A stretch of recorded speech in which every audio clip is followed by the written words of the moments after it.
یاد رکھو کہ خدا کی کوئی اطاعت ایسی نہیں ہے جس میں ناگواری کی شکل نہ ہو، اور اس کی کوئی معصیت ایسی نہیں ہے جس میں خواہش کا کوئی پہلو نہ ہو۔ اللہ اس بندے پر رحمت نازل کرے جو خواہشات سے الگ ہو جائے۔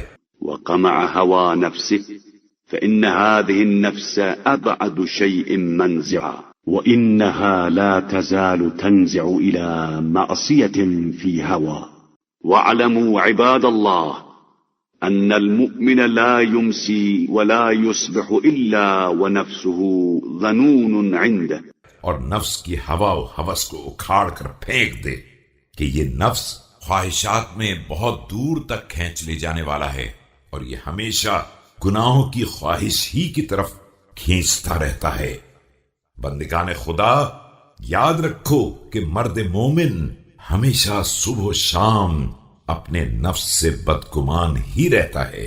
فلا يزال زاريا عليها ومستزيدا لها فكونوا كالسابقين قبلكم والماضين أمامكم قوضوا من الدنيا تقويض الراحل وتووها طي المنازل.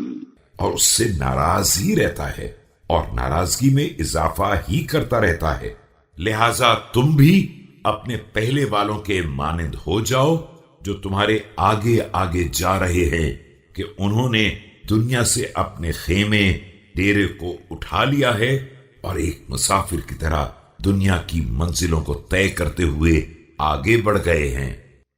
قرآن مجید کے فضائل۔